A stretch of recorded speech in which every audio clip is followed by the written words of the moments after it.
This brand is from American Standard, which is a part of Trane Technologies and is sold by factory-authorized dealers in the USA. The 4 TCA4 models are basic air conditioners with a 13.4 SEER2 efficiency.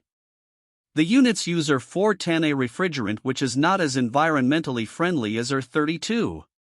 The guarantee on the units is not as good as other brands as it does not include total unit replacement in case of compressor failure.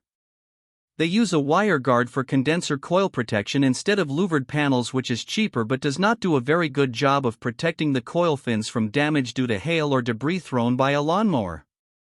The units are field convertible from downflow rooftop installation to horizontal slab mounting and offer optional electric heat kits in sizes from 5 to 20 kilowatts to provide central heating. The 2 and 2.5 ton models use old rotary compressor technology, while the 3 to 5 ton models use modern scroll compressors, which are more durable. The units are very loud in operation with a 77 decibel rating, which is close to the sound level from an alarm clock. The brand does not offer models that qualify for the HvacRepairGuy Premium and Ultimate categories. This brand receives an overall 1-star don't buy rating from HvacRepairGuy. Please share your experiences with this brand in the comments section of the HvacRepairGuy YouTube channel.